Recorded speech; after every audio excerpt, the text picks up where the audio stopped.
Derrotados, los guerrilleros abandonaron la lucha armada y se mimetizaron en la sociedad como pacíficos civiles, pero no abandonaron sus objetivos. No cesaron la guerra revolucionaria, sino que la trasladaron a otros campos, siguiendo la doctrina de Gramsci, que aconsejaba: la inteligencia tiene que apoderarse de la educación, de la cultura, de los medios de comunicación social, para desde allí apoderarse del poder político y con el poder político dominar la sociedad civil. Pusieron y ponen en práctica la máxima de Lenin: la paz es la continuación de la guerra por otros métodos, porque los marxistas no conciben la armonía y la concordia, sino el conflicto permanente. No se han sacado aún la piel de cordero porque les falta todavía eliminar o dominar algunos resortes del poder. Cuando sientan que la capacidad de reacción de los argentinos está anulada, entonces van a dar el zarpazo. Entonces van a abandonar su disfraz pacifista y legalista y van a utilizar toda la violencia para imponernos su doctrina, de la que no han oscurado, aunque declamen democracia y se aprovechen de ella. Doctrina enemiga de nuestra Constitución, puesto que niega a Dios, suprime la patria, prohíbe la libertad, reemplaza la unión nacional, la paz interior, la justicia y el bienestar general por el conflicto permanente. Disuelve la familia, elimina la propiedad, todos ellos valores excluyentes y eminentes en nuestra Carta Magna. En resumen, los argentinos sufrimos una guerra desatada por los sicarios vernáculos del comunismo internacional, los mismos que hoy persisten en su oscuro objetivo, con la diferencia desfavorable para la patria que antes los terroristas estaban en la ilegalidad, ahora se apropiaron de la legalidad y pretenden ser pacíficos ciudadanos ajustados a la ley y a la Constitución. Y desde esa ficción intentan destruir nuestro estilo de vida y nuestro ser nacional. Desde el poder intentan conectarnos a su sistema esclavista. Confío en que los guerrilleros del 70 hoy en el poder no puedan consumar sus propósitos de imponernos su régimen autoritario. Confío en que los argentinos detengamos esa marcha hacia el abismo y recuperemos el imperio de la ley, de la Constitución y de la libertad para la patria de la libertad. Ahí está. Camilo, vos no habías querido, me decías fuera de cámara, habías querido entrevistar a Luciano Benjamín Menéndez para hacer tu libro Cachorro. Sí, para el Cachorro, digamos, el último capítulo, la idea era terminar con una entrevista con él. A lo largo del libro de la investigación yo intenté 2 veces entrevistarlo, hablé 2 veces por teléfono. La primera vez fue previo a ese juicio. Y me dijo que bueno, que lo tenía que pensar porque los abogados le recomendaban no hablar. Digamos, era la recomendación de todos los abogados de los acusados de lesa humanidad era la misma. Bueno, pero que lo tenía que pensar, lo volví a hablar, me dijo no, mire, por ahora no. Y una vez que pasó el juicio, que fue condenado a cadena perpetua, una persona que tenía 80 años, bueno, dije, bueno, ya está, Tiene que hablar. Ya está, tiene que hablar, ha sido condenado, le esperaba una seguida de juicio en todas las provincias. Y bueno, por ahí, digamos, entonces hacemos el último intento. Él en ese momento estaba detenido en Bower y a través del hijo menor que vivía con él en la casa Bajo Palermo, hicimos un último intento de entrevistarlo, pero bueno, no. Mostró toda su amplitud mental, enviándome el machete que acabamos de escuchar ahí en el tape. Y bueno, y una carta así diciéndome que me agradecía la perseverancia, pero que no me iba a dar la entrevista. Entonces, bueno, ahí de alguna manera cerré la investigación y, bueno, y terminé de escribir el libro. Bueno, de todas maneras está muy presente él, como te decía antes, con documentos. Él escribía en el Círculo Militar, escribía en el Diario de la Nación, en el Diario de la Prensa. ¿Y qué escribía? Bueno, todas estas ideas, digamos, sobre la Argentina que ellos imaginaban, ¿no? Entonces, la Argentina de libertad, hay un artículo muy famoso de él, por una democracia para 100 años. O sea, todo el exterminio que ellos llevaron a cabo fue para poner la piedra fundamental de una democracia de 100 años, ¿no? Sin hacerse cargo de toda la responsabilidad que habían tenido las Fuerzas Armadas en el debilitamiento y la imposibilidad de que la Argentina tuviera un sistema democrático realmente fuerte y consolidado. Si hay alguien que puso todo su esfuerzo para que no hubiera una democracia fuerte en la Argentina, son las Fuerzas Armadas y el apellido Menéndez específicamente, ¿no? Entonces, muy hipócrita escuchar muy cínico, escuchar, digamos, ese alegato de él hablando de la democracia, de un país de la libertad, a quien es el general más condenado de la historia, no sé si de la humanidad. No sé, ese es Luciano Benjamín Menéndez. Yo digo, es un enemigo del pueblo y el general más condenado de la humanidad. Bueno, ese personaje dando cátedra de democracia y de libertad a los argentinos en un juicio que le dio todas las garantías, digamos, eso también hay que remarcarlo. Fueron tribunales de justicia, no de persecución, como él dijo, digamos. Él no le dio a ninguna de sus víctimas ningún tipo de posibilidad de defensa de nada, todo lo contrario, digamos, se llevó puesto todos los derechos más fundamentales de la condición humana. Bueno, esa persona que se llevó puesto la condición humana decía en esos juicios, esos alegatos en nombre de la democracia y la libertad. Pero bueno, tiene que ver con todo un comportamiento mesiánico y autoritario, porque así han sido formados en esa institución. O sea, él es un producto muy cabal, muy puro de lo que fueron las Fuerzas Armadas argentinas, y principalmente el Ejército argentino. No tenían posibilidad los detenidos de, lo que decía aquí Camilo, de defenderse bajo ningún concepto, no había manera, ¿no? Una vez que te detenían, por orden de él...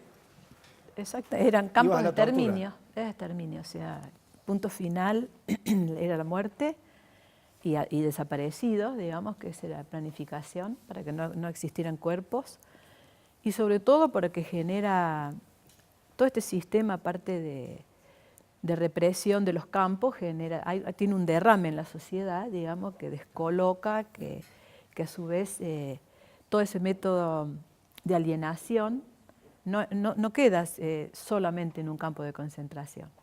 Genera un analizar la realidad de lo que pasa fuera de lo que realmente está sucediendo, ¿no? O sea, es una manipulación que es llevada como concentración en un campo con víctimas acorraladas, digamos, pero a su vez hay un derrame en la sociedad, por lo tanto, por eso lleva tantos años de que él circulaba por Córdoba, digamos, caminaba por las plazas, y eso es producto de la alienación también que tenía la sociedad con respecto al método de represión, que no son métodos científicos, que no lo inventa él, ¿no es cierto? Vienen de los grandes instructores que tuvo Argentina y a su vez del ejemplo se puede decir de los nazis, se puede decir... ¿La francesa también? De la Escuela Francesa de Argelia, que sí estuvo un general aquí dando sus clases. O sea, los muchachos tomaron clases, tomaron cursos, aprendizajes sí. de cómo torturar, de cómo oprimir, destruir. Bueno, todos los cursos internacionales de las Fuerzas Armadas del mundo son clases para reprimir, no hay otra forma que tengan unas Fuerzas Armadas. Hoy en día no se salió todavía del régimen militarizado, del control fundamentalmente es económico, y a su vez para implantar un sistema económico está todo a los pies de ese sistema económico.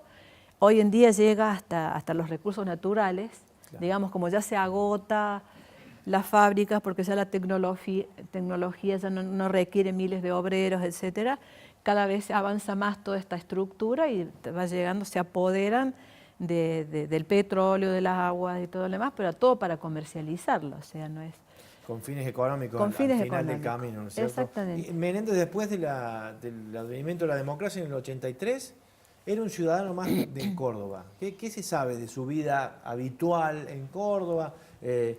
no sé, iba a algún club, qué actividades tenía, alguien le reprochaba algo, tenía algún inconveniente con era alguien que tenía que dar alguna explicación ante la gente en esa Mira, sociedad post-dictadura. No, en ese momento post-dictadura, no solamente que no tenía que dar ningún tipo de explicación, sino que él se erigió casi como la voz más importante que defendía el terrorismo de Estado que había empezado a ser investigado en el gobierno de Alfonsín. Primero, bueno, con el trabajo de la CONADEP, que empezó, digamos, a sistematizar todo lo que había sido ese funcionamiento, ese aparato represivo, y con las cabezas de la dictadura siendo procesadas, Videla, Viola, Galtieri, él era como de esos, Suárez Mason se había fugado, sí. Menéndez era como el otro gran jefe de la dictadura por la inmensa cantidad de territorio que había manejado. Menéndez manejó 10 provincias argentinas, 7 millones de personas estuvieron bajo su órbita, bajo su mando, y él era prácticamente el dictador que tenía autonomía para operar. El dueño de la vida y el dueño de la vida y la muerte, con la cabecera en Córdoba y, digamos, con una relación que él había construido, porque esto hay que decirlo, muy estrecha con Eduardo Angelós. O sea, Eduardo Angelós visitaba a Luciano Benjamín Menéndez mientras él fue comandante del Tercer Cuerpo de Ejército, 4 años, 1 o 2 veces por semana, a diagramar la Córdoba del futuro, donde, por supuesto, Angelós se pensaba como, digamos, el heredero de la dictadura. Bueno, cuando Eduardo Angelós es elegido gobernador en el 83, Luciano Benjamín Menéndez fue beneficiado por ese trato y claro, participaba de actividades públicas y a la vez, digamos, en su cotidianeidad ahí en Bajo Palermo, él recorrió el barrio, iba hasta el Club Bajo Palermo, a la iglesia de misa que quedaba en Escobar, el barrio cercano, a cobrar su jubilación al banco en Avenida Núñez, al disco del shopping de Villa Cabrera. O sea, era un ciudadano que tenía, o a alguna pizzería del barrio, me han contado anécdotas donde yo lo he enfrentado, y era un tipo que impartía o infundía miedo, terror, digamos, un tipo muy poderoso, ¿no? Recordemos que las Fuerzas Armadas fueron un elemento desestabilizador también durante el gobierno de Alfonsín, ¿no? O sea, y hasta el primer año de Menem fueron un factor, digamos, que se levantaron contra la democracia también. Entonces, si bien, digamos, había empezado el juicio de las juntas militares y después Menéndez empieza a ser procesado en el año 87, bueno, en esos primeros años de la democracia era un personaje muy temido, con muchísimas relaciones en la civilidad de Córdoba, como decía Liliana, con la iglesia, con los factores de poder, con la justicia, que fue un apéndice de todo su poder en los años 70, y mediáticamente era impresionante, yo investigaba, en todas las revistas nacionales, todos los venían a entrevistar a Menéndez, porque mientras empezaban a salir a la luz todas las violaciones a los derechos humanos, él seguía defendiendo y redoblando la apuesta inclusive. No hablaba de excesos, hablaba de que fue una, bueno, esto que escuchamos, que fue una guerra, de los subversivos, cuestionaba a las abuelas, a las madres, las acusaba de ser también parte del comunismo internacional. Bueno, toda esa parafernalia. Era como la voz de la dictadura, era la voz de la dictadura y un personaje muy fuerte, muy convencido, que no se arrepentía absolutamente de nada. Entonces, bueno, era, digamos, motivo de entrevistas permanentes en el año 84, 85, Menéndez, la voz cantante del terrorismo de Estado, cuando ya la sociedad argentina empezaba a descubrir, digamos, o ya no podía mirar para otro lado de las cosas que habían pasado poquitos años antes, ¿no? Bueno, ese era Luciano Benjamín Menéndez. Sí, yo pienso que la sociedad, ¿viste?, también tiene un camino que recorre, que es que se va profundizando sus conceptos de libertad, de defensa de los derechos humanos, poco a poco. Él ha tenido adeptos, todavía los debe tener. Pienso que ¿Quiénes todos son? Sectores sociales, ¿no es cierto? Pueden ser adinerados o no, gente sin conciencia, sin conciencia profunda democrática. Todas las sociedades lo tienen. Ese es el gran desafío que tenemos desde la cultura, desde la educación, desde la escuela, desde la primaria hasta la educación universitaria, el que tiene posibilidad de hacerlo, es ofrecer otro tipo de filosofía, otro tipo de respeto, ¿no es cierto?, entre los seres humanos, profundizar mucho más en el humanismo, en los derechos sobre todo, saber defenderse. Pienso que en todos lados puede haber esos núcleos, cuando ya son mayoría y cuando se pierde lo que hablábamos un poquito antes, que es no tenés una de las patas del Estado o varias de las patas del Estado que defiende a los ciudadanos, digamos, se suma a la represión, es el problema serio, ¿no? Pero a su vez, cuando las fuerzas democráticas Con el tiempo se va avanzando en eso. Yo creo que todavía hoy, no hace mucho tiempo, en el Instituto Cardiológico de Medicina se atendía ahí. Sí. Y entraba y salía tranquilamente, y es más, en el bar, me decía gente de ahí adentro, lo esperaban en una de las mesas, un sector de médicos y de gente, para compartir un café. Sí, el hospital militar era tratado como un rey, el primero en llegar, si había que tener otro, lo tenían primero él, o sea, él por lo menos en esos ámbitos, como dice Liliana, el ámbito militar y en algunos sectores civiles que acompañaron la dictadura, digamos, seguía siendo un personaje respetado. Yo lo entrevisté a General Santiago, fue su segundo comandante cuando arrancó ese juicio en el 2008, y él me decía que había gente que lo seguía llamando, y gente poderosa de Córdoba, grandes empresarios, jueces, ¿no? Que le manifestaban, por supuesto, en privado el acompañamiento frente a lo que le iba a tocar vivir, que era el primer juicio que se llevó a cabo en el año 2008. Pero, digamos, esos sectores y siguen estando. Sí, y te quería preguntar, por ejemplo, de todo el gran trabajo que hiciste, la profundidad, digamos, ¿qué es lo que más te impactó de todo el libro que escribiste? ¿Y qué punto así te ha resultado así como más por un lado profundo, más peligroso, más, no sé, o sea, ¿qué te llama? De alguna manera confirmar esto, ¿no? De que él es como una expresión muy fiel de toda una cultura política, ¿no? De que no es solamente un personaje ni una persona inhumana, sino que fue toda una construcción, digamos, histórica, que él llegara al lugar que llegó. Digamos, me parece que el libro, el aporte que hace es eso, ¿no? Y mostrarlo a él como un representante de una Argentina antipopular, antidemocrática. Y después, ¿no?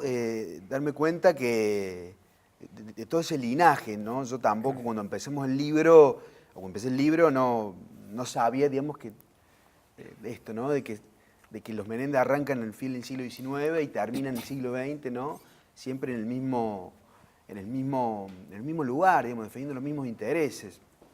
Digamos, esas dos cosas como me parece como lo más importante destacar del trabajo. Y después, ¿no? El respeto y la ascendencia y el poder que tuvo, que construyó no solamente hacia dentro de las Fuerzas Armadas, sino me parece que lo más grave de Menéndez es que abortó la Córdoba combativa y puso en marcha un nuevo capítulo de Córdoba conservadora. Me parece que él hace un quiebre muy grande para cortar con la Córdoba del cordobazo y poner en marcha la Córdoba que hoy vivimos. Me parece que eso es lo que me impacta y les hago como conclusión o síntesis, ¿no? Del trabajo. Eso, ¿no? Me parece que esta Córdoba conservadora le debe mucho a Menéndez. La huella, ¿no? La huella. Y hay una huella grande. Bueno, y estamos ahora repasando entonces las características más distintivas de este personaje siniestro que teníamos en Córdoba, Luciano Benjamín Menéndez. En instantes continuamos, esto es Debates por Canal U.